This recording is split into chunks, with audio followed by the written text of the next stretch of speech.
અભિરાજ અને મીરાના લગ્ન ખૂબ ધામધૂમથી થયા હતા.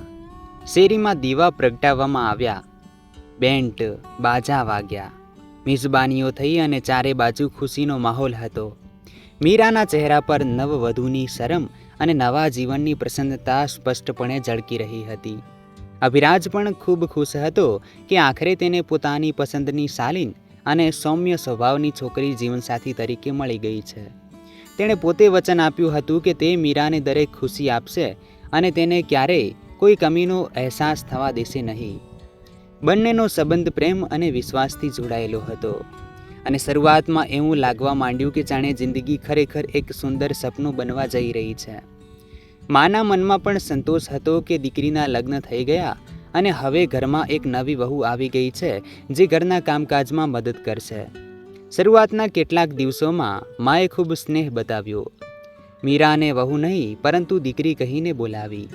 સાસુએ ગળે લગાવીને કહ્યું, હવે આ ઘર તારું પોતાનું છે, જે ઈચ્છે તે કરી શકે છે. મીરાને લાગ્યું કે જાણે તે ખરેખર ભાગ્યશાળી છે, જેને આટલો પ્રેમ અને પોતાપણું મળ્યું છે. મીરાએ પણ મન લગાવીને સૌનું દિલ જીતવાનો પ્રયાસ કર્યો. તે સવારમાં ઉઠતી, નાસ્તો તૈયાર કરતી, આખા ઘરની સફાઈ કરતી અને સૌના આરામનું ધ્યાન રાખતી. જ્યારે અભિરાજ ઓફિસથી પાછો આવતો ત્યારે તે તેની રાહ જોતી, હાથમાં ચાનો પ્યાલો અને ચહેરા પર સ્મિત, જાણે દિવસભરનો થાક એક પળમાં દૂર થઈ જતો. પણ આ શાંતિ લાંબા સમય સુધી ટકી શકી નહીં. સમય અને વ્યવહાર બદલાવા લાગ્યા. માનો વ્યવહાર દિવસે દિવસે બદલાતો જઈ રહ્યો હતો. એ જ સ્ત્રી જે લગ્નના દિવસોમાં મહોલ્લાના દરેક વ્યક્તિ સામે મીરાના વખાણ કરતા થાકતી નહોતી, હવે તેના અસ્તિત્વથી જ ચીડાવા લાગી હતી. જો સવારે નાસ્તો થોડો મોડો બને તો માના ચહેરા પર નારાજગી સ્પષ્ટ દેખાતી. કપડામાં જરા પણ કમી બેસી હોય તો અવાજ ઊંચો થઈ જતો. મીરા હેરાન હતી કે આ બદલાવ અચાનક કેમ આવી ગયો, પરંતુ તે દિવસે સમજાવતી કે કદાચ આ સમયની વાત છે, બધું ઠીક થઈ જશે. પહેલો મોટો આઘાત ત્યારે લાગ્યો જ્યારે અભિરાજ ઘરનો ખર્ચ પૂરો કરવામાં અસમર્થ થવા લાગ્યો. માએ ખુલ્લા શબ્દોમાં મીરાને અશુભ કહી દીધી. જ્યારથી આ ઘરમાં આવી છે, મારા દીકરાનું ભાગ્ય જ ડૂબી ગયું છે. પહેલાં નોકરી ગઈ, હવે દિવસે દિવસે ખર્ચ વધતા જાય છે. આ સ્ત્રી અશુભ છે. મીરાના કાનમાં આ વાક્ય કોઈ ગોળીની જેમ વાગ્યું. તે ચૂપચાપ રસોડાના ખૂણામાં ઊભી રહી, આંખોમાં આંસુ પણ ચહેરા પર સંયમનો પહેરો. તેણે કોઈ જવાબ ન આપ્યો. કદાચ તેણે એ શીખી લીધું હતું કે આ ઘરમાં જવાબ આપવાનો અધિકાર ફક્ત તેમને જ છે જેમના હાથમાં શક્તિ છે. હવે માએ તેને નોકરાણીની જેમ વર્તવાનું શરૂ કરી દીધું હતું. સવારે 4 વાગે એલાર્મ વાગતો, મીરા ઉઠતી, લોટ બાંધતી, નાસ્તો બનાવતી, સૌના ઓરડા સાફ કરતી અને દિવસભર કામ કરતી રહેતી. સાંજે જો તે જરા પણ બેસી જતી તો ટોણા સાંભળવા મળતા. આરામ કરવા આવી છે, આ ઘરની વહુ છે કે રાણી? હવે દેરાણીએ પણ માનો સાથ આપવાનું શરૂ કરી દીધું હતું અને ટોણામાં તે પણ સામેલ થઈ ગઈ હતી. તે પહેલા દિવસથી જ ઈર્ષા કરતી હતી કે એક નવી છોકરી આવી ગઈ છે જે કદાચ સૌનું ધ્યાન પોતાની તરફ ખેંચી લેશે. હવે જ્યારે મીરા પર આરોપ લાગવા માંડ્યા તો ભાભી માટે જાણે મોકો મળી ગયો. ટોણાની ધાર દરરોજ મીરાના દિલને ઘાયલ કરતી. ચા પણ મારા પતિની કમાણીથી પીવે છે, મજા કરો ઘરે બેસીને, રાજ કરો. મીરાએ ચા પીવાનું છોડી દીધું. તે દરરોજ કંઈક ને કંઈક ત્યાગતી ગઈ. પહેલાં પોતાની પસંદની વાતો, પછી પોતાના સપના અને હવે પોતાની ખામોશી પણ. તેને સમજાઈ ગયું હતું કે અહીં કંઈ પણ મેળવવા માટે પહેલાં પોતાને ખોવું પડશે. અભિરાજ બધું જોતો હતો. તે જાણતો હતો કે માનો વ્યવહાર નિર્દયી થતો જઈ રહ્યો છે અને ભાભીના ટોણા ઝેર જેવા લાગ્યા છે. પણ હવે તેની પાસે કંઈ કહેવાની હિંમત જ બચી નહોતી. તે દિવસ પર નોકરી માટે બહાર રહેતો. સાંજે થાકેલો પાકેલો ઘરે આવતો અને માની ફરિયાદો સાંભળતો. મા તેને વારંવાર યાદ અપાવતી કે તે પોતાની પત્નીના કારણે બરબાદ થઈ રહ્યો છે. આ તો તારા ભાગ્યમાં હતી જ નહીં. મેં પહેલાં જ કહ્યું હતું, અમે કેટલી મહેનતથી તને ઉછેર્યો અને આ આવીને બધું લઈ ગઈ. માની વાતોનો અસર અભિરાજ પર પણ પડવા લાગ્યો હતો. ક્યારેક તે પોતે પણ વિચારતો કે કદાચ માં ઠીક કહે છે, કદાચ ખરેખર મીરા અશુભ છે. કારણ કે લગ્ન પછીથી જીવનમાં કોઈ સુખ આવ્યું ન હતું. પણ જ્યારે તે મીરાને રાત્રે ચૂપચાપ રડતી જોતો તો તેનું દિલ તૂટી જતું. તે જાણતો હતો કે મીરા જેવી છોકરી ક્યારેય બદદુઆ ન આપે, બસ અંદર ને અંદર તૂટતી જાય છે.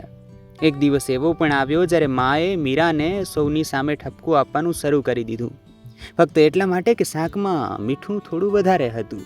શું આજ શીખીને આવી છે પોતાના ઘરેથી? તારી માએ તને કંઈ નથી શીખવ્યું? મીરાએ નજર ઝુકાવી લીધી. આંખોમાંથી આંસુ વહી નીકળ્યા પણ શબ્દ ન નીકળ્યા. અભિરાજ પાસે જ બેઠો હતો પણ કંઈ ન બોલ્યો. તે ચૂપચાપ જોતો રહ્યો, જાણે હવે તેની પાસે બોલવાનો કોઈ અધિકાર ન હતો, અથવા જાણે સાચું બોલવું હવે ખૂબ મોંઘું થઈ ગયું હોય. તે દિવસ પછી મીરાની ઊંઘ પણ ચાલી ગઈ. તે રાત્રે ઓરડામાં આવતી, ચૂપચાપ પથારી પર સૂઈ જતી. અભિરાજ તેને જોતો પણ કંઈ પૂછી ન શકતો. જ્યારે તે તેનો હાથ પકડતો તો તે હસીને કહેતી, હું ઠીક છું, અને પડખું ફેરવી લેતી. આ ખામોશ રાતોમાં તેમની વચ્ચે અંતર વધવા લાગ્યું. માં દિવસે ને દિવસે કઠોર થતી ગઈ. એવું લાગવા માંડ્યું કે જાણે સંબંધો હવે ફક્ત જબરદસ્તીનું નામ રહી ગયા છે. અને સૌથી મોટી તકલીફ એ હતી કે જે પતિ પર મીરાએ બધું છોડી દીધું હતું, તે જ હવે ચૂપચાપ બધું સહન કરતો જઈ રહ્યો હતો. તેની ખામોશી મીરાના દિલમાં ઘા બનીને જામતી જઈ રહી હતી. વરસાદની મોસમ હતી, બહાર ઠંડો પવન ફૂંકાઈ રહ્યો હતો, પરંતુ મીરાના કપાળે પરસેવો હતો, શરીર થાકેલું, આંખો બોજીલ અને શ્વાસ કાંપી રહ્યા હતા. તેને તાવ આવી ગયો હતો. પણ સવારમાં માનો અવાજ ફરી ગુંજી ઉઠ્યો, શું હજી સુધી પથારીમાં પડી છે? ઉઠ, સૌના નાસ્તાનો સમય થઈ ગયો છે. શું આ કોઈ હોટલ છે? મીરાએ ધીમેથી આંખો ખોલી. ગળું સુકાઈ ગયું હતું, પગમાં કંપારી હતી, પણ તે જાણતી હતી કે અહીં બીમારી કોઈ બહાનું નથી. તેણે ધીમેથી ઉઠીને દુપટ્ટો ઓઢ્યો અને ઘસડાતા પગલે રસોડા તરફ આગળ વધી. ગેસ સળગાવ્યો, ચા ચડાવી, પરોઠા બનાવવા શરૂ કર્યા. વારંવાર આંખો સામે ઘુમ્મસ છવાઈ જતું, પણ હાથ ન અટક્યા, કારણ કે જો એકવાર અટકી ગઈ તો ટોણા તોફાન બની જશે. માં દરવાજા પાસે ઊભી હતી, બંને હાથ કમર પર, નજરોમાં તિરસ્કાર. આટલી અમથી વાતમાં તાવ ચડી ગયો? હમણાંથી નાચુગડા કરાવશે? અમારા ઘરની સ્ત્રીઓ તો 3 દિવસ તાવમાં ખેતરોમાં કામ કરતી હતી, અને એક તું છે કે ઘરના કામથી પણ ભાગી રહી છે. મીરાએ કંઈ ન કહ્યું, બસ નજર ઝુકાવી લીધી અને રોટલીઓ શેકતી રહી.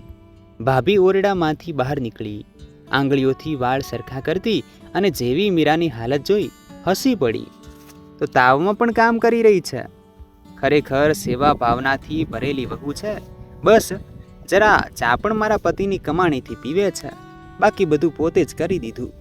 રોટલી બનાવવા માટે મીરાના હાથ અટકી ગયા, પાંપણના ખૂણા ભીના થઈ ગયા, પણ આંખમાંથી કોઈ આંસુ ન સર્યું. સહનશીલતાની અંતિમ સીમા હતી, પણ જીભ હજુ પણ શાંત રહી. તેણે બસ પોતાની જાતને કહ્યું, ચા છોડી દીધી, પણ ઇજ્જત કેવી રીતે છોડી દઉં? અભિરાજ તે સમયે ઓરડામાં જ હતો. માની વાતો તે રોજ સાંભળતો હતો.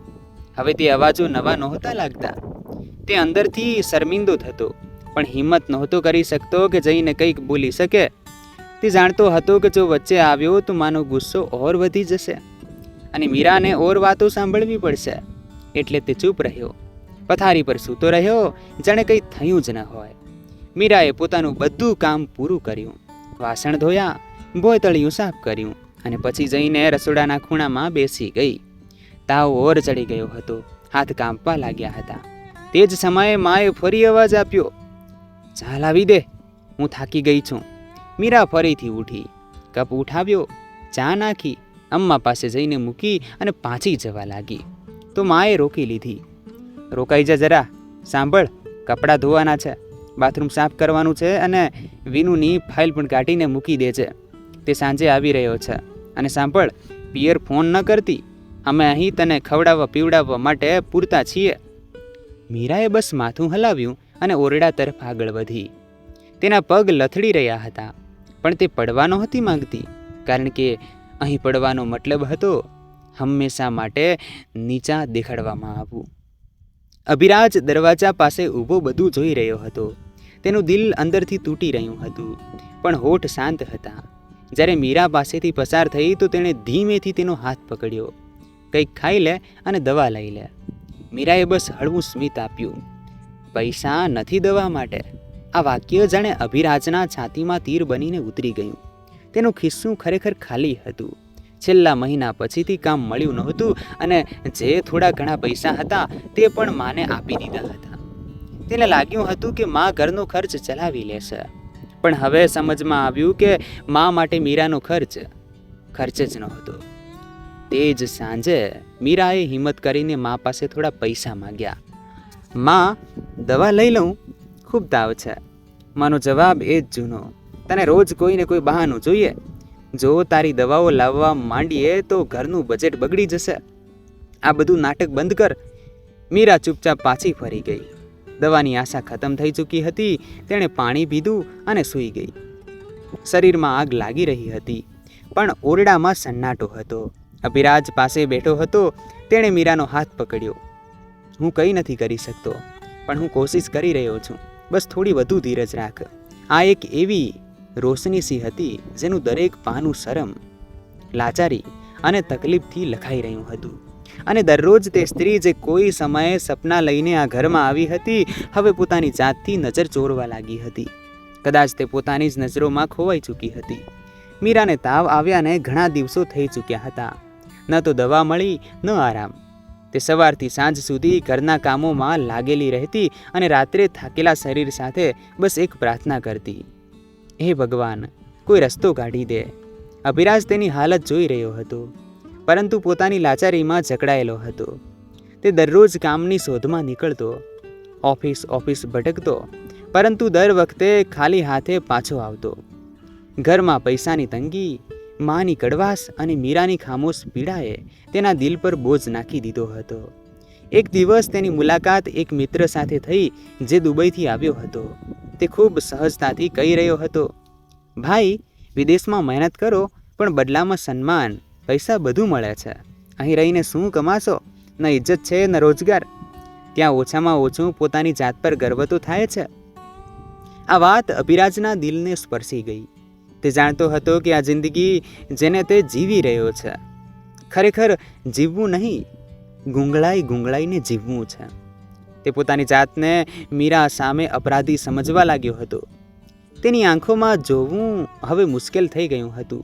તે જે રોજ બીજા પર રોટલીઓ માટે નિર્ભર હતી, જે દવા માટે માનો ઠપકો સહન કરતી હતી, તેની સાથે આવું થતું જોઈને અભિરાજ અંદરથી તૂટી રહ્યો હતો. ઘણી રાતોની ઊંઘ હરામ થયા પછી એક સવારે અભિરાજે મા સાથે વાત કરી. માં, હું બહાર જવાનું વિચારી રહ્યો છું. યુકેમાં કામની આશા છે. પૈસા આવશે તો સૌનું ભલું થશે. માની આંખો ચમકી ઉઠી. આજ તો હું ઈચ્છતી હતી બેટા કે તું કંઈક બને. અહીં શું રાખ્યું છે? બહાર જા, પૈસા કમા, અમને પણ સન્માન અપાવ, ઘરને શણગાર. અભિરાજે ધીમેથી કહ્યું. માં, મીરાને પણ સાથે લઈ જઈશ. જ્યારે ત્યાં બરાબર ગોઠવાઈ જઈશ. તેને અહીં તકલીફમાં છોડવી સારી નથી લાગતી. માએ તરત વાત કાપી નાખી. હજુ તો પોતાનું ઠેકાણું નથી. દરેક વહુની ચિંતા હું કરીશ. તું ફક્ત પોતાની જિંદગી બનાવ. અભિરાજે મીરા સાથે વાત કરી. ઓરડામાં સન્નાટો છવાઈ ગયો. મીરાએ સાંભળ્યું પણ ચૂપ રહી. તે કંઈ કહી જ ન શકી. ફક્ત એટલું બોલી, જાઓ, જો તમને લાગે છે કે આમાં આપણું ભલું છે તો જાઓ, હું રાહ જોઈશ. તેના અવાજમાં વિશ્વાસ ઓછો અને ધૈર્ય વધુ હતું. અભિરાજે તેનો હાથ પકડ્યો. હું વચન આપું છું, તને આ બધામાંથી બહાર કાઢી લઈશ. જ્યારે પૈસા આવશે, આપણું અલગ ઘર લઈશું. તને અહીં એક દિવસ પણ વધુ સહન નહીં કરવું પડે. મીરાએ હળવું સ્મિત આપ્યું, પરંતુ આ વચનો તેને સપના જેવા લાગ્યા. સપના જે તે રોજ જોતી હતી, પરંતુ દર સવારે ફીકા પડી જતા હતા. થોડા અઠવાડિયા પછી અભિરાજના કાગળો પૂરા થઈ ગયા. મા જે વહુની દવા માટે એક પૈસો આપવા તૈયાર નહોતી. દીકરાને વિદેશ મોકલવા માટે પોતાના ઘરેણાં સુદ્ધા વેચી નાખ્યા. વિઝા આવી ગયા, ટિકિટ બુક થઈ ગઈ. માએ ખુશીથી ઘીના દીવા પ્રગટાવ્યા. મહોલ્લામાં મીઠાઈઓ વહેંચી અને સૌને કહ્યું, મારો દીકરો હવે વિદેશ જશે, મોટો આદમી બનશે. ઘરનો માહોલ પૂરી રીતે બદલાઈ ગયો. એ જ મા જે દર વખતે નારાજ ફરતી હતી, હવે દર સમયે હસતી હતી. દેરાણી પણ મીઠું બોલવા લાગી. જાણે સૌ લોકો અભિરાજની વિદાયને પોતાની સફળતા માનવા લાગ્યા. પણ મીરાની દુનિયા ઓર સંકોચાઈ ગઈ. તેના માટે અભિરાજ ફક્ત પતિ નહીં, તેની અંધારી જિંદગીમાં આશાનું એકમાત્ર કિરણ હતો. અને હવે તે પણ જઈ રહ્યો હતો. વિદાયની રાત્રે અભિરાજ મીરા પાસે બેઠો અને તેને એક પર્સ આપ્યું જેમાં થોડા રૂપિયા હતા. આ થોડા પૈસા છે જે મેં બચાવ્યા છે. દવા લઈ લેજે, પોતાનું ધ્યાન રાખજે. માથી ડરતી નહીં, હું તારી સાથે છું. મીરાએ પૈસા ન જોયા, ફક્ત તેની આંખોમાં જોયું. તે જાણતી હતી કે અભિરાજ મજબૂર છે. તે તેનાથી પ્રેમ કરે છે, પણ આ પ્રેમ હવે અંતરની કેદમાં જઈ રહ્યો હતો. સવારે જ્યારે અભિરાજે એરપોર્ટ તરફ પગલાં ભર્યા, માં આનંદિત હતી. દોસ્તો અને પરિચિતો વિદાય આપવા આવ્યા હતા. મીરા દરવાજા પાછળ ઊભી હતી, ચૂપચાપ અને ઉદાસ આંસુ વહાવી રહી હતી. જહાજ ઉડી ગયું. માના સપના હવે આકાશ સુધી પહોંચી ગયા હતા અને મીરા તે એકવાર ફરી એકલી રહી ગઈ. વચનોના સહારે અને સપનાના બોજ તળે. તેને એ ખબર નહોતી કે આ પડદો, આ અંતર કેટલું લાંબુ ચાલશે અને આ નિર્ણય કેટલો દર્દ લાવશે. પણ તે ચૂપ રહી, જાણે હવે શીખી ચૂકી હતી કે સહન કરવું એ જ તેની કિસ્મત છે. ઇંગ્લેન્ડની ઠંડી હવા, અજાણી ભાષા અને નવા લોકો વચ્ચે જ્યારે અભિરાજે પહેલી વાર પગ મૂક્યો ત્યારે દિલમાં એક અજાણ્યો ડર બેસી ગયો. તે બધું પાછળ છોડી આવ્યો હતો. પોતાના સપના, પત્નીની આંખોનો દર્દ અને માનો જૂનો આત્મસન્માન. હવે ફક્ત એક જ વસ્તુ તેની સામે હતી, કમાણી. તે દિવસ રાત એક કરીને કામ કરવા લાગ્યો. ક્યારેક કોઈ ગોડાઉનમાં ડબ્બા ઉપાડવા, ક્યારેક હોટલમાં વાસણ ધોવા, ક્યારેક વરસાદમાં પાર્સલ પહોંચાડવા. થાકથી શરીર તૂટી જતું, પણ દિલને શાંતિ રહેતી કે હવે તે કોઈ પર બોજ નહીં, પરંતુ કોઈની આશા બની રહ્યો છે. દર મહિને તે પોતાની કમાણીનો મોટો ભાગ માને મોકલતો, જેથી ઘરમાં શાંતિ રહે, મીરાને સહારો મળે અને જિંદગી થોડી સારી થઈ શકે. શરૂઆતના કેટલાક મહિનાઓમાં જ્યારે તે ઘરે ફોન કરતો ત્યારે માનો અવાજ ખુશીથી ભરેલો હતો. બેટા, તે અમારી કિસ્મત બદલી નાખી. તારા મોકલેલા પૈસા આવી ગયા છે. બધું સારું ચાલી રહ્યું છે. અભિરાજ સાંભળતો અને વિચારતો, કદાચ હવે મીરાને પણ શાંતિ મળી હશે. કદાચ માએ પોતાનો વ્યવહાર બદલી લીધો હશે. કદાચ હવે તે જૂના જખમ ભરાઈ ગયા હશે. પરંતુ જ્યારે પણ તે મીરા સાથે વાત કરવા ઈચ્છતો, માનું કોઈને કોઈ નવું બહાનું હતું. સૂઈ રહી છે, થાકી ગઈ છે, બજાર ગઈ છે, ભાભીના ઘરે છે, પછી વાત કરાવી દઈશ. શરૂઆતમાં તેણે આ વાતોને નજરઅંદાજ કરી. વિદેશનો થાક, એકલતા અને સમયની કમીએ સવાલ કરવાનો મોકો જ ન આપ્યો. પણ એક દિવસ તે ખૂબ બેચેન થઈ ગયો. દિવસભરના થાક પછી તેણે માને કહ્યું, માં, બસ મીરા સાથે 2 વાતો કરાવી દો. ઘણા દિવસો થઈ ગયા તેનો અવાજ સાંભળ્યાને. માએ ઠંડો શ્વાસ લીધો અને બોલી, બેટા, હમણાં તો તે મંદિર ગઈ છે. તારા માટે જ પ્રાર્થના કરવા જાય છે. આ વાત અભિરાજના દિલમાં શંકા બનીને ઉતરી ગઈ. મીરાની ચૂપકીદી હવે અસ્વાભાવિક લાગવા માંડી હતી. આગલી વાર કોલ પર તેણે પૂછ્યું, માં, શું મીરા મારી સાથે વાત નથી કરવા માંગતી? શું બધું ઠીક છે? માનો લહેજો બદલાઈ ગયો. તું વિદેશમાં બેઠો છે, બધું ઠીક જોવા માંગે છે. અહીંના સંજોગો તો અમે ભોગવીએ છીએ. તે છોકરી હવે નખરા બતાવે છે, રૂઠેલી રહે છે અને તું તો બસ પૈસા મોકલે છે. ઘરના મામલા તને શું ખબર? અભિરાજને આ વાત ખૂંચી ગઈ, પણ તેણે કંઈ ન કહ્યું. તેને હંમેશા માની વાતો પર ભરોસો રહ્યો હતો, પણ હવે દિલ કંઈક બીજું કહેવા લાગ્યું હતું. આગલી વાર તેણે પૈસા મીરાના નામે મની ઓર્ડર કર્યા.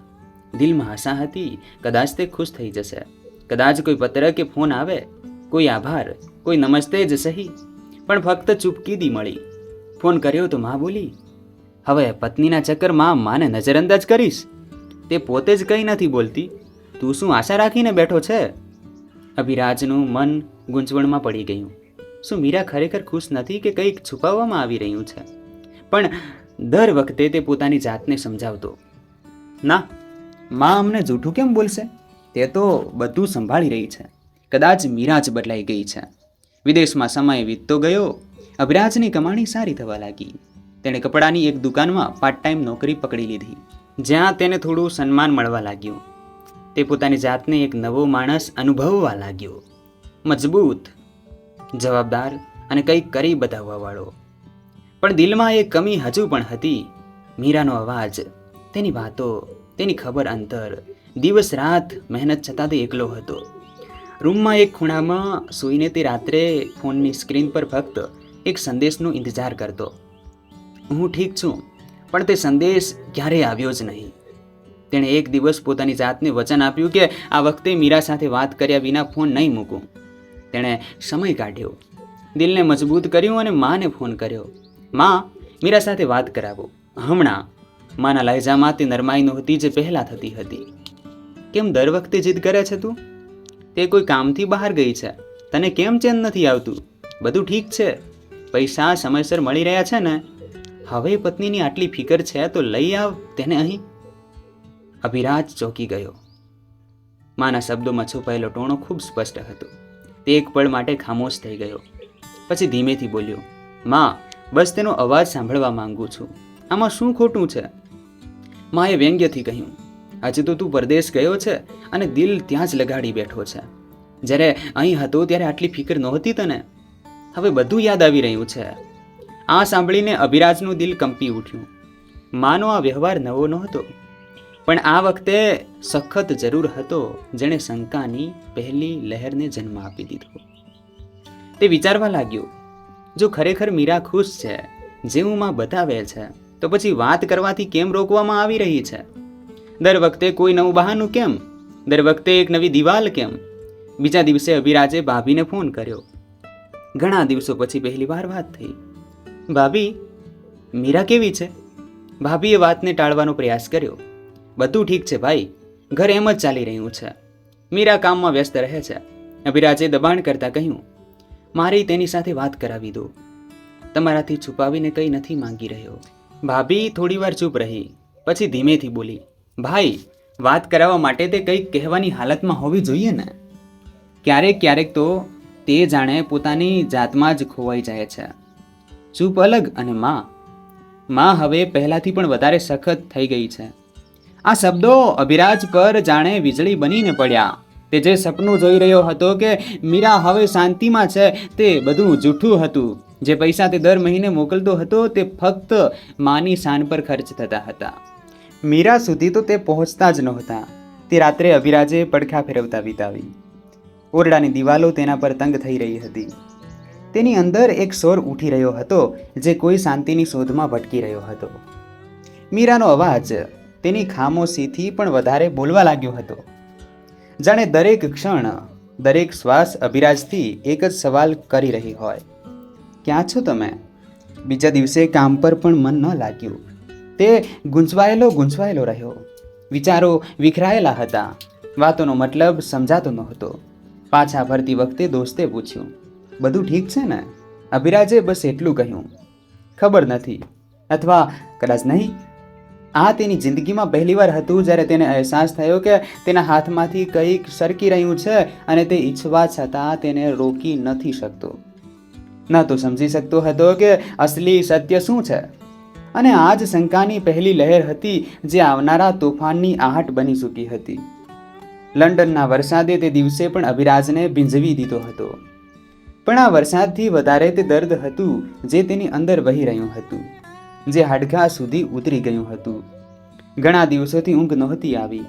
દિલ કોઈ અજાણ્યા ડરથી જકડાયેલું હતું. દર વખતે જ્યારે મા સાથે વાત થતી, શંકાની સોય ઓર ઊંડી થઈ જતી. ભાભીના કહેલા તે થોડા શબ્દો, તે તો પોતાની જાતમાં જ ખોવાઈ ગઈ છે. મા હવે ઓર સખત થઈ ગઈ છે. હવે ફક્ત શબ્દો નહોતા રહ્યા. આ બેરહમ હકીકત તરફ ઇશારો કરતા હતા. જેટલો તે આ વાતોને નજરઅંદાજ કરવાનો પ્રયાસ કરતો, તેટલી જ આ વાતો તેના સપનામાં ઉતરી આવતી. એક રાત્રે પથારી પર સૂતા તે અચાનક ઉઠી બેઠો. મોબાઈલ ઉઠાવ્યો અને ટિકિટની વેબસાઇટ ખોલી લીધી. કોઈ યોજના વિના, કોઈને કહ્યા વિના, બસ એક જ ઈરાદો હતો, પાછા જવું છે. બધું પોતાની આંખોથી જોવું છે. મીરાની આંખોમાં જોવું છે કે તે કેવી છે. તેને કોઈને કહેવાની જરૂર જ ન લાગી. માને કહ્યું તો ફરિયાદોની વણઝાર થઈ. શું થયું? બધું ઠીક છે ને? હવે અચાનક આવવાની શું જરૂર છે? પરદેશમાં મહેનત કર, અહીંની ફિકર કર. અભિરાજે નાનો જવાબ આપ્યો, બસ આવવા માંગુ છું. થોડા દિવસની રજા લીધી છે. માના લહેજામાં છુપાયેલા ડરને હવે તે ઓળખી ચૂક્યો હતો. તે લહેજો હવે બદલાયેલો હતો. મોહબ્બતના પડદામાં છુપાયેલી બેચેની હતી. તેમાં જે હંમેશા તેના આવવાની પ્રાર્થનાઓ કરતી હતી, હવે તેના અચાનક આવવાથી પરેશાન કેમ થઈ ગઈ? આ જ સવાલ હવે અભિરાજની શંકાને યકીનમાં બદલવા લાગ્યો. ટિકિટ કન્ફર્મ થઈ, સામાન બાંધ્યો અને 3 વર્ષ પછી તે હિન્દુસ્તાનની ધરતી પર પગ મૂકવાનો હતો. એ જ એરપોર્ટ, એ જ રસ્તાઓ, પણ અભિરાજની આંખો હવે કંઈક બીજું શોધી રહી હતી. ટેક્સીમાં બેસતા જ તેણે આંખો બંધ કરી લીધી, જાણે ઈચ્છતો હોય કે રસ્તો ટૂંકો થઈ જાય, કારણ કે હવે દરેક ક્ષણ એક સદી જેવી લાગી રહી હતી. ઘરનો દરવાજો ખુલ્યો તો સામે માં ઊભી હતી. તેમના ચહેરા પર સ્મિત તો હતું, પણ આંખોમાં ગભરાટ સ્પષ્ટ ઝળકી રહ્યો હતો. અરે મારા દીકરા, આવી ગયો? કોઈ સૂચના તો આપી હોત. અચાનક આવી ગયો?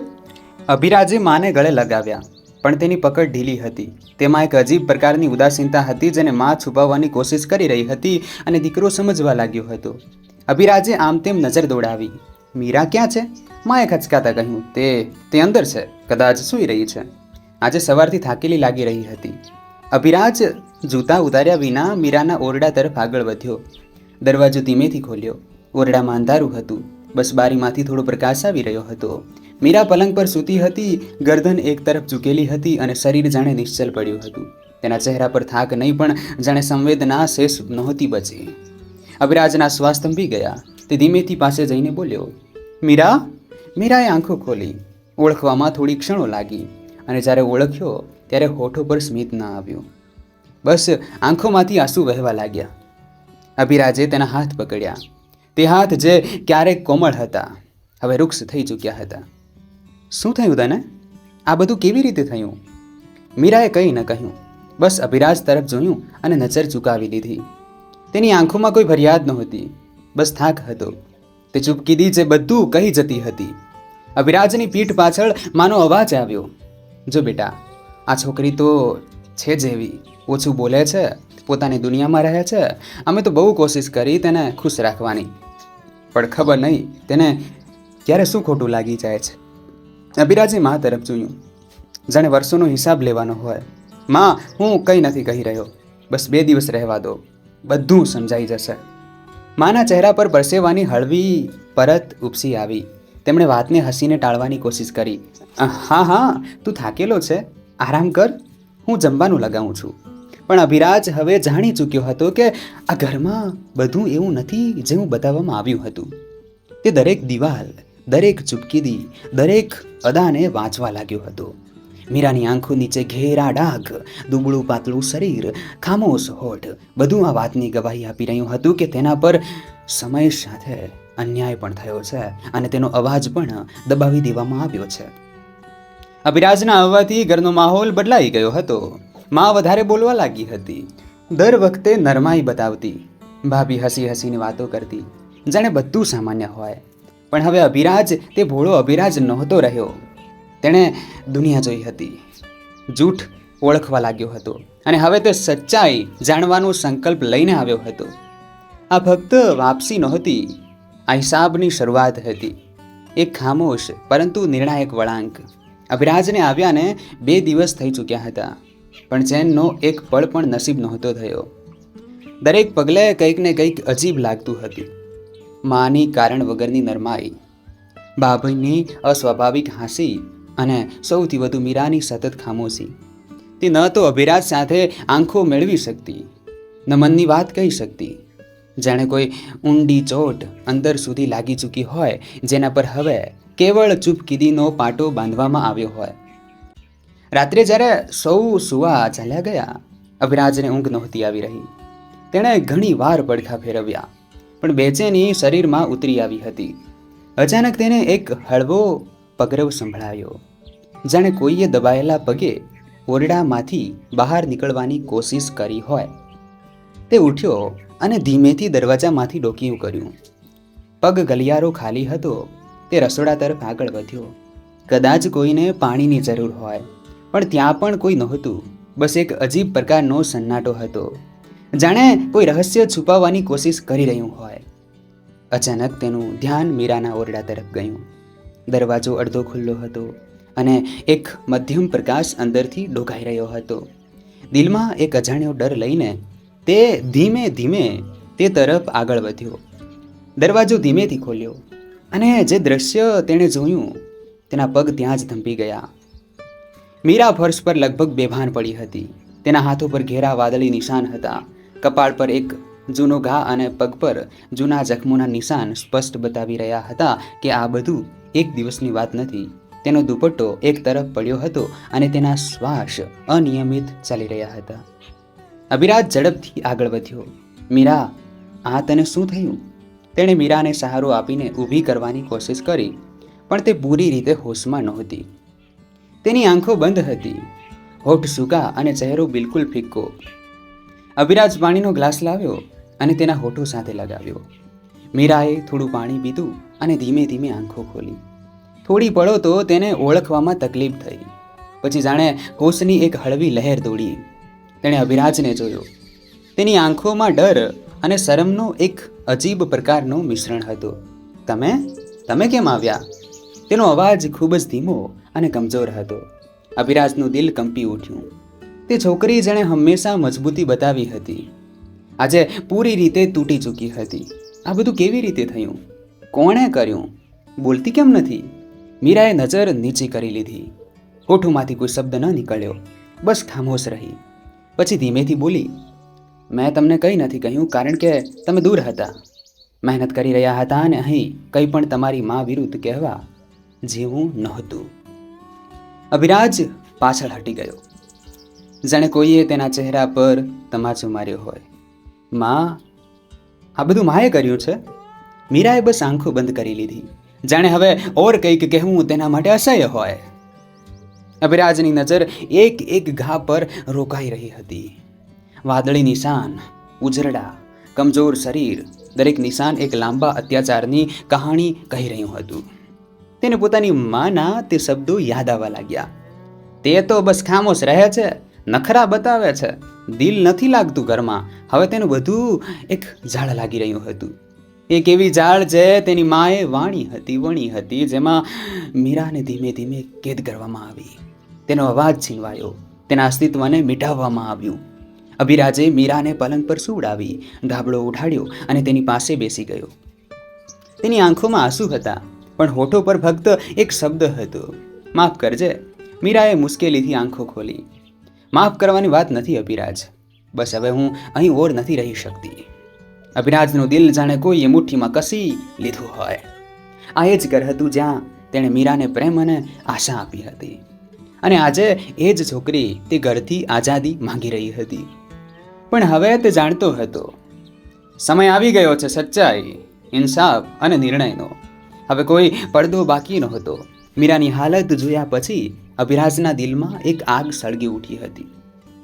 તે આખો દિવસ ચૂપ રહ્યો, કોઈને કોઈ સવાલ ન કર્યો, પણ દરેક વાત, દરેક હરકતને ધ્યાનથી જોતો રહ્યો. હવે તેને અહેસાસ થઈ ચૂક્યો હતો કે સચ્ચાઈ તેનાથી ઘણા સમયથી છુપાવવામાં આવી રહી હતી. પણ હજુ એક આંચકો બાકી હતો. એક એવો આંચકો જે દિલમાં શંકાની આગને ઓર ભડકાવી ગયો.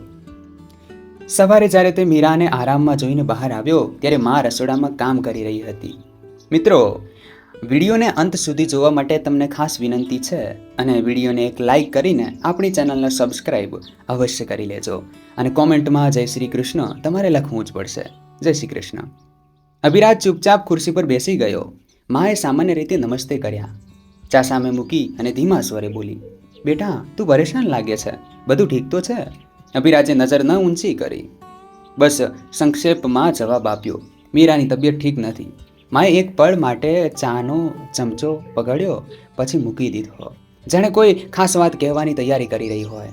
બેટા, હવે એક વાત કહેવા માંગુ છું, જો ખોટું ન લાગે તો. અભિરાજે મા તરફ જોયું. તેમના ચહેરા પર ગંભીરતા હતી, પણ આંખોમાં તે જૂની ચાલાકી સ્પષ્ટ નજર આવી રહી હતી, જેને હવે અભિરાજ ઓળખવા લાગ્યો હતો. હું તો પહેલા દિવસથી સમજી ગઈ હતી કે તે છોકરી કંઈ વધારે સીધી નથી. તને ખબર છે ને, જ્યારે તું બહાર હતો તે અવારનવાર પિયર જવાની જીદ કરતી હતી, પછી ક્યારેક આખો દિવસ ખામોશ રહેતી, રાત્રે મોબાઈલ પર કોઈની સાથે વાત કરતી હતી. અમને શંકા થઈ પણ સહન કરતા રહ્યા. આખરે તારી ઇજ્જતનો સવાલ હતો. અભિરાજને એક પળ લાગી સમજવામાં કે વાત કઈ દિશામાં જઈ રહી છે. તે થોડીવાર માને ખામોશીથી જોતો રહ્યો, પછી ધીમેથી બોલ્યો, માં, તમે શું કહેવા માંગો છો? સાફ સાફ કહો. માએ ચહેરા પર અફસોસ વ્યક્ત કરતા કહ્યું, બેટા, હું તો બસ એ ઈચ્છું છું કે તું હોશિયાર રહે. બહારની દુનિયામાં ઘણું બધું થાય છે, પણ ઘરમાં જો ખોટો રસ્તો આવી જાય તો કંઈ નથી બચતું. મેં ઘણીવાર જોયું છે મીરાને ચૂપચાપ રડતા કે મોબાઈલ પર સીધા ધીમા અવાજે કોઈની સાથે વાત કરતા. અને જ્યારે હું ઓરડામાં જતી તો તે તરત મોબાઈલ છુપાવી લેતી હતી. અભિરાજની આંખોમાં એકવાર ફરી ગૂંચવણ ઉભરી આવી. દિલમાં સવાલ ઉઠવા લાગ્યા. શું ખરેખર એવું કંઈક હતું જે મીરા છુપાવી રહી હતી, કે આ બધું એક નવી ચાલ હતી? માં બોલતી રહી, હું તો સહન કરતી રહી બેટા, કે ક્યાંક તારું ઘર ન તૂટી જાય. પણ હવે તું પોતે આવી ગયો છે તો પોતે જોઈ લે, સમજી લે, મીરા તારા લાયક નથી. અભિરાજની આંગળીઓ મુઠ્ઠીમાં કસાવા લાગી. તેણે પોતાની આંખો સામે મીરાની ઘાયલ અવસ્થાને ફરી યાદ કરી. તે વાદળી નિશાન, તે ખામોશી, તે થાકેલો ચહેરો, અને પછી દિલમાંથી કેવળ એક જ અવાજ આવ્યો, જૂઠ.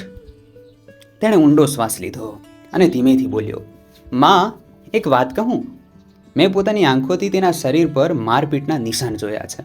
હું જાણું છું કે તે મારાથી કંઈક છુપાવી રહી છે, પણ તે કંઈ ખોટું નથી કરી રહી. તે કેવળ સહન કરી રહી છે, તમારાથી, આ ઘરથી, આ વાતાવરણથી. અને હવે તમે તેના ચરિત્ર પર શંકા કરી રહ્યા છો. માં એક ક્ષણ માટે ચૂપ થઈ ગઈ, જાણે અભિરાજની વાતે તેમને હચમચાવી દીધા હોય. પણ તરત સંભાળીને બોલી, બેટા, માં ક્યારેય સંતાનનું ખરાબ નથી ઈચ્છતી. મેં જે જોયું તે જ કહ્યું, બાકી તારી મરજી. અભિરાજ ઊભો થઈ ગયો. માં, મીરાનું ચરિત્ર તમારી જીભથી નહીં, તેની આંખોની સચ્ચાઈથી પ્રગટ થાય છે. તે જો મારા વિશે ચૂપ રહી, મારી ગેરહાજરીમાં પણ તમારો અત્યાચાર સહન કરતી રહી, તો તે કોઈ બીજાનો શું ઉલ્લેખ કરશે? તેની ખામોશી તેની પવિત્રતાની ગવાહી છે, અને હું તેના પર શંકા નહીં કરું. આ કહીને તે પાછો ફર્યો અને માને ત્યાં ચૂપ છોડી ગયો. ઓરડામાં પાછા ફરીને અભિરાજ મીરા પાસે બેસી ગયો. તેને કપાળ પર હાથ મૂક્યો. મીરાએ આંખો ખોલી. તેમાં નિષ્પ્રાણ જેવો સવાલ હતો. અભિરાજે ધીમેથી કહ્યું, હવે કોઈ તારા પર સવાલ નહીં ઉઠાવશે. હું છું તારી સાથે. મીરાની આંખોમાંથી આંસુ વહી નીકળ્યા. આ વખતે તેમાં લાચારી નહોતી, એક હળવો પ્રકાશ હતો, જાણે વર્ષો પછી દિલે પહેલી વાર વિશ્વાસ અનુભવ્યો હોય. દિવસો વીતતા જતા હતા, પણ અભિરાજની બેચેની ઓછી નહોતી થઈ. તે જાણી ચૂક્યો હતો કે કંઈક ખૂબ ઊંડું અને ગંભીર છુપાવવામાં આવ્યું છે, પણ પૂરી તસવીર હજુ સામે આવવાની બાકી હતી. તે દરેક જૂઠ, દરેક હરકત, દરેક ખામોશી અને મીરાની આંખોમાં છુપાયેલા દરેક દર્દને સમજવાની કોશિશ કરી રહ્યો હતો. પણ હવે તેને કોઈ નક્કર પુરાવાની તલાશ હતી, કોઈ એવી ચીજ જે દરેક શંકાને મિટાવી દે, દરેક જૂઠને ઉજાગર કરી દે. એક દિવસ જ્યારે અભિરાજ મીરાના ઓરડામાં તેનો દુપટ્ટો ઉઠાવી રહ્યો હતો, ત્યારે કબાટ નીચે થોડા કપડાં સાથે એક જૂનો મોબાઈલ ફોન નીકળ્યો. તે હેરાન રહી ગયો. મીરાએ ક્યારેય કોઈ ફોનનો ઉલ્લેખ નહોતો કર્યો. ફોન ધૂળથી ભરેલો હતો, ઘણા દિવસોથી બંધ પડ્યો હતો. કદાચ આ એ જ ફોન હતો જેનો ઉલ્લેખ માએ કર્યો હતો જ્યારે તેમણે કહ્યું હતું કે તે છુપાઈને કોઈની સાથે વાત કરે છે. પણ અભિરાજ હવે દરેક વાતની તપાસ કરવા માંગતો હતો. આંખો બંધ કરીને માનવાનો સમય નીકળી ચૂક્યો હતો. તેણે ફોનને ચાર્જિંગ પર લગાવ્યો અને ઘણા કલાકો પછી ફોન ચાલુ થયો. સ્ક્રીન પર ડઝનેક રેકોર્ડિંગ્સ, નોટ્સ અને વોઇસ મેસેજીસ હતા. દિલ જોરથી ધડકવા લાગ્યું, હાથ કાંપવા લાગ્યા. તેણે પહેલી રેકોર્ડિંગ ચલાવી. માનો અવાજ ગુંજ્યો, સખત, તેજ અને ઝેરીલો. કેટલી વાર કહ્યું છે કે જમતા પહેલા ભાભીનો ઓરડો સાફ કર્યા કર. હવે ફરી જીભ ચલાવીને બતાવજે. તારા હાડકાં તોડી નાખીશ. ધણી તો તારો બહાર બેઠો છે. અહીં જે રોટલી ખાય છે તે પણ મારા રહેમ પર છે. બીજી રેકોર્ડિંગમાં ભાભીનો અવાજ હતો, હાસ્ય સાથે. આટલી ઇજ્જત જોઈએ તો પડદા સાથે ધણી પાસેથી દોલત પણ મંગાવી લે છે. અહીં તારી ઓકાત બસ જૂતા સીધા કરાવવાની છે. એક ઓર રેકોર્ડિંગ હતી જેમાં ચીસો પાડવાનો અવાજ હતો, મીરાનો, જે કહી રહી હતી, બસ મને થોડા પૈસા આપી દે દવા માટે, ખૂબ તાવ છે. ઉત્તરમાં માનો અવાજ હતો, ઠંડો અને નિષ્ઠુર, મરી પણ ગઈ તો શું, એક મોં ઓછું થઈ જશે. અમે કોઈ ઠેકો નથી લઈ રાખ્યો તારો. અભિરાજના હાથમાંથી મોબાઈલ કાપવા લાગ્યો. તે એક પછી એક રેકોર્ડિંગ સાંભળતો ગયો, જાણે દરેક રેકોર્ડિંગ્સ તેના અસ્તિત્વ પર તીવ્ર પ્રહાર કરી રહી હોય.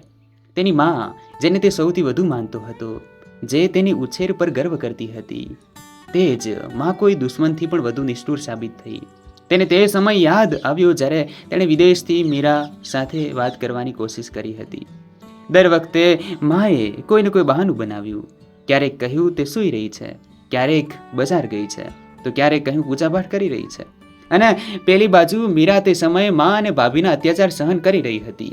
ભૂખી, તરસ્યા, ઘાયલ, એકલી. તેને તે દિવસ પણ યાદ આવ્યો જ્યારે માએ મીરાના ચરિત્ર પર સવાલ ઉઠાવ્યા હતા. અને આજે તે જ મા પોતાની જીભથી પોતાના અત્યાચારોને સ્વીકારતી સંભળાઈ રહી હતી. તે બેકાબૂ થઈને જમીન પર બેસી ગયો, જાણે પગ નીચેથી જમીન સરકી ગઈ હોય. થોડી વાર પછી તે ફોન લઈને મીરા પાસે ગયો. તેણે ધીમેથી મીરાનો હાથ પકડ્યો અને મોબાઈલ તેની સામે મૂક્યો. તેણે કહ્યું, તે ક્યારે કંઈ કેમ ન કહ્યું? મીરાએ તેની તરફ જોયું. તેની આંખો ખાલી હતી, જાણે તે પહેલાં જ બધું હારી ચૂકી હોય. મેં કહ્યું હતું, તમે વિદેશમાં હતા, મહેનત કરી રહ્યા હતા. હું નહોતી ઈચ્છતી કે તમે તમારી માંથી વંચિત થઈ જાઓ. હું બધું સહન કરી લેત, બસ તમે સલામત રહો. એ જ મારા માટે પૂરતું હતું. અભિરાજના આંખોમાંથી આંસુ વહેવા લાગ્યા. તેણે મીરાના બંને હાથ પકડી લીધા. મને માફ કરી દે. મેં બધું જોયું, સાંભળ્યું, પણ ચૂપ રહ્યો. કદાચ મારે તે જ સમયે બોલવું જોઈતું હતું જ્યારે તે પહેલી વાર ચૂપકીદી ઓઢી લીધી હતી. મીરાની આંખોમાં ભીનાશ ઉભરી, પણ આ વખતે તેના હોઠો પર એક હળવી, થાકેલી સ્મિત હતી, જાણે વર્ષોની પીડા પછી કોઈએ તેનું દર્દ સાંભળ્યું હોય. અભિરાજે એક નિર્ણય કરી લીધો હતો. હવે તે આ અન્યાય અને અત્યાચાર સહન નહીં કરે. ન મીરા માટે, ન પોતાના માટે. સત્ય હવે સામે આવી ચૂક્યું હતું. પડદો ઉઠી ચૂક્યો હતો. હવે ચૂપકીદી નહીં, હવે ન્યાય થશે.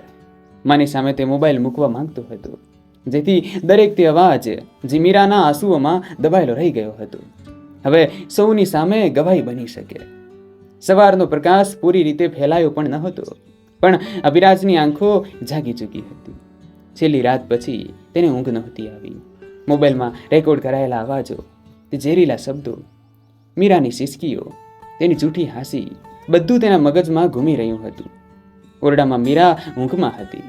તેના ચહેરા પર તે શાંતિ હતી જે વર્ષો પછી આવી હતી. અભિરાજે તેના કપાળ પર હાથ મૂક્યો અને પછી બહાર આવી ગયો. મા આંગણામાં બેઠી હતી. ભાભી પાસે જ ચા પી રહી હતી. બંને હસી રહી હતી, જાણે કંઈ થયું જ ન હોય. અભિરાજ તેમની સામે ઊભો થઈ ગયો અને મોબાઈલ મેજ પર મૂકી દીધો. આજે આપણે સૌ સત્ય સાંભળીશું. માનો ચહેરો એક પળમાં ફીકો પડી ગયો. ભાભીના હાથમાંથી પ્યાલી પડી ગઈ. અભિરાજે એક રેકોર્ડિંગ્સ ચલાવવાનું શરૂ કર્યું. દરેક શબ્દ, દરેક ચીસ, દરેક ટોણો હવે ફક્ત શબ્દો નહોતા, તે નગ્ન સત્યની ગવાહી હતા. મા બોલી, આ બધું જૂઠ છે, કોઈએ ષડયંત્ર કર્યું છે. અભિરાજનો લહેજો ઠંડો પણ તીખો હતો. ષડયંત્ર? મીરાના ઘાયલ હાથ, ભૂખ્યું પેટ, તે પણ ષડયંત્ર હતા.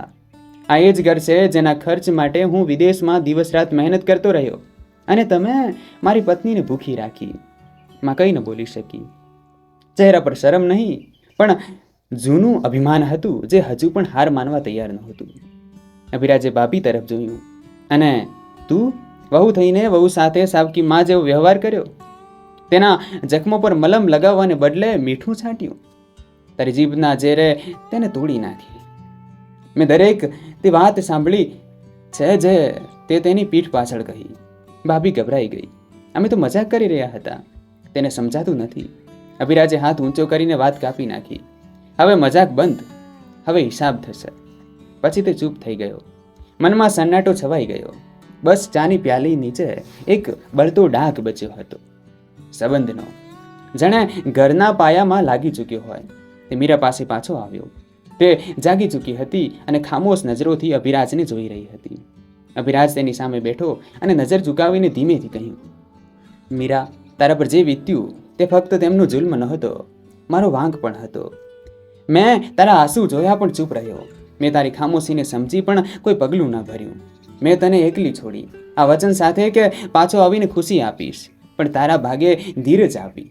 ઉદાસીનતા આવી અને હું પરદેશમાં પોતાને ધણી સમજતો રહ્યો. મીરાની નજર ચોરી, જાણે તે જખમોને શબ્દોમાં છુપાવવા માંગતી હોય જે વર્ષોથી ચીસ પણ ન પાડી શક્યા. અભિરાજે તેનો હાથ પકડ્યો. હવે હું કંઈ કહેવા નથી માંગતો, ફક્ત એ કે જો તું ઈચ્છે તો ચાલી જા. આઝાદ છો આ બધાથી, મારાથી, આ ઘરથી. મીરાની આંખોમાં ભીનાશ આવી, પણ આ વખતે તે આંસુ બોજ નહોતા. તે વર્ષોની કેદ પછી આઝાદ દિલની ભીનાશ હતી. તેણે ધીમેથી કહ્યું, તમે સત્ય જોયું, મારા માટે એ જ પૂરતું છે. અભિરાજની આંખોમાં પહેલી વાર રોશની પાછી ફરી, પણ તે રોશની પસ્તાવાના આંસુઓથી ભીની હતી. તેને ખબર હતી કે મોહબ્બતનું કરજ શબ્દોથી નહીં, વલણથી ઉતારવામાં આવે છે. હવે તે દરેક ક્ષણ, દરેક દિવસ મીરા માટે એવો ધણી બનવા માંગતો હતો જેનો પડછાયો પણ તેના જખમો પર ન પડે. તે દિવસ પછી અભિરાજે એક નાનો નિર્ણય લીધો. તે આ ઘર છોડી દેશે. તે મીરાને એક નવું ઘર, નવી જિંદગી અને નવી ઇજ્જત આપશે. માને માફ જરૂર કર્યા, પણ તે માહોલ, તે જુલ્મને ફરી પોતાની પત્ની પર લાદવાનો હક કોઈને ન આપ્યો. અભિરાજે તે બધું ખોઈ દીધું હતું જે ક્યારેક સંબંધના નામે પવિત્ર સમજતો હતો. પણ હવે જે બચ્યું હતું તે સત્ય હતું અને મીરાનો હાથ હતો. એ જ હવે તેની અસલી જિંદગી હતી. અભિરાજે તે સવારે મીરા માટે નવો જોડો કાઢ્યો. સફેદ દુપટ્ટો જેના પર હળવી કસીદાકારી હતી. એ જ લગ્ન પછી પહેલી વાર મીરાએ પહેર્યો હતો. તે જોડો વર્ષો પછી ફરી કાઢવામાં આવી રહ્યો હતો, જાણે એક નવો આરંભ તે જ કપડામાં છુપાયો હોય. મીરાએ ધીમેથી દુપટ્ટો ઓઢ્યો. ચહેરા પર શાંતિ હતી, જાણે વર્ષો પછી કોઈએ દિલનો બોજ ઉતારી દીધો હોય. અભિરાજ ખામોશીથી નાસ્તો બનાવવામાં વ્યસ્ત હતો. જ્યારે મીરા બહાર આવી ત્યારે એ જ અભિરાજ જે ક્યારેક ખામોશ, લાચાર અને ગુંજવાયેલો હતો, આજે પૂરા વિશ્વાસ, સંતોષી અને મજબૂત નજર આવી રહ્યો હતો. તેણે મીરા માટે નાસ્તો ચૂપચાપ મેજ પર મૂક્યો, જાણે જીભથી નહીં, અમલથી મોહબ્બત સાબિત કરવા માંગતો હોય. બપોરના સમયે અભિરાજ મા સામે જઈને બેઠો. મા ખામોશ હતી. ગઈ રાતના બનાવો પછી તેમની અંદરનો ગુરૂર ચકનાચૂર થઈ ચૂક્યો હતો. તે જાણતી હતી કે દીકરાની ખામોશી હવે સહનશીલતા નહીં, નિર્ણય બની ચૂકી હતી. અભિરાજે ધીમેથી કહ્યું, મા, તમે મારી મા છો અને રહેશો. હું તમને છોડીને નથી જઈ રહ્યો. પણ જે તકલીફમાંથી મીરા પસાર થઈ છે તેનો જવાબદાર પણ હું છું. જો હું એક ઓર દિવસ આ ઘરમાં રહ્યો તો તે જુલ્મ ફરી પાછો આવશે. માએ નજર ચોરી. કદાચ તેમની પાસે હવે કોઈ બહાનું જ નહોતું, ન કોઈ આરોપ.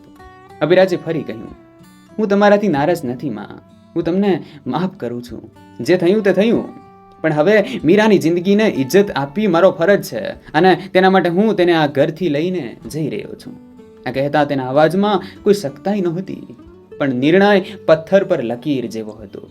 માએ ધીમેથી માથું હલાવ્યું, જાણે અંદર ને અંદર આ અંજામને સ્વીકારી લીધો હોય. તે જાણતી હતી કે દીકરો હવે તે બની ચૂક્યો છે જે પોતાના નિર્ણયથી પાછળ નહીં હટે. અને કદાચ તે એ પણ જાણી ચૂકી હતી કે જે કંઈ થયું તેની કિંમત હવે એકલતાના રૂપમાં જ ચૂકવવી પડશે. અભિરાજ મીરા પાસે આવ્યો. તેણે મીરા તરફ જોયું અને ધીમેથી બોલ્યો, ચાલ. મીરાએ અભિરાજની આંખોમાં જોયું. તેની નજર પહેલી વાર પૂરી યકીન હતી, જાણે ખરેખર હવે તેનું મુકામ નક્કી થઈ ચૂક્યું હોય.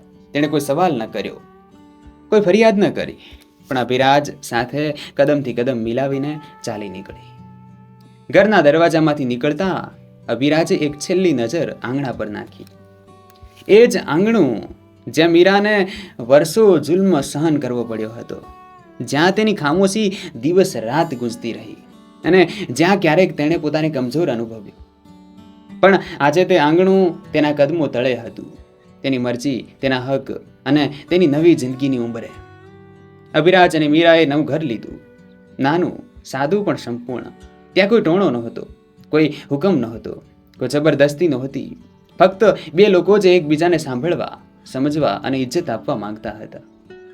અભિરાજે મીરા માટે તે બધું કર્યું જે વર્ષો પહેલા કરવું જોઈતું હતું. તે ફક્ત ધણી નહીં બન્યો, તે તેનો સાથી, રક્ષક અને હમરાજ બન્યો. હવે તે દરરોજ મીરા પાસેથી શીખી રહ્યો હતો કે ખામોશીમાં કેટલા અવાજો છુપાયેલા હોય છે, કે સહનશીલતાની પણ એક હદ હોય છે, અને એ કે સાચી મોહબ્બત ફક્ત શબ્દોથી નહીં, સુરક્ષા આપવાથી સાબિત થાય છે. મીરાએ પણ ધીમે ધીમે જીવવાનું શીખવાનું શરૂ કર્યું. તે દિવસોમાં નહીં, મહિનાઓમાં ખીલવા લાગી. તેની ખામોશીમાં હવે વિશ્વાસ સામેલ થઈ ચૂક્યો હતો. તે વાતો કરતી, હસતી અને જિંદગીને નવી નજરથી જોવા લાગી હતી. તેણે શીખી લીધું હતું કે તે ફક્ત કોઈની પત્ની નહીં, એક સંપૂર્ણ ઇન્સાન છે, અને તે ઇજ્જત જે વર્ષોથી તેનાથી છીનવાઈ ગઈ હતી હવે તેને પાછી મળી ચૂકી છે. અભિરાજે આખરે તે બધું શીખ્યું જે તેને પહેલા જ શીખી લેવું જોઈતું હતું. આ કહાનીમાં બુદ્ધ ફક્ત અભિરાજ કે મીરા માટે નથી, દરેક તે શખ્સ માટે છે જે પરદેશ જવાની તૈયારી કરે છે, જે મા બાપને પૈસા મોકલીને સમજે છે કે બધું સંભાળાઈ રહ્યું છે. પરદેશ જવું ગુનો નથી, પણ પરદેશ જઈને પોતાની આંખો બંધ રાખવી, પોતાની પત્નીનો અવાજ, તેનું દર્દ અને તેની ખામોશી ન સાંભળવી, આ ગફલત છે. પોતાના ઘરને, પોતાના સંબંધોને ફક્ત પૈસાથી નહીં, સમય, ધ્યાન અને મોહબ્બતથી સંભાળવામાં આવે છે. કારણ કે જો આંખો બંધ રહે તો સત્ય ક્યારેય નજર નહીં આવે, અને સત્યને ન જોનાર અક્ષર ઘણું બધું ખોઈ દે છે. અભિરાજે સમયે સત્ય જોઈ લીધું, અને તે જોવું જ તેની નવી શરૂઆતનું પહેલું કદમ બની ગયું. તો મિત્રો, આ હતી આજની વાર્તા. આ વાર્તા વિશે તમારો શું અભિપ્રાય હતો તે કોમેન્ટ બોક્સમાં જરૂર જણાવજો. જો તમને આ કહાણી પસંદ આવી હોય તો વિડીયોને લાઈક કરો અને ચેનલને સબસ્ક્રાઈબ કરો, અને બેલ આઇકન પર ક્લિક કરીને તેને ઓલ પર સેટ કરો, જેથી તમને નવા વિડીયોની સૂચના તરત મળી રહે. આભાર.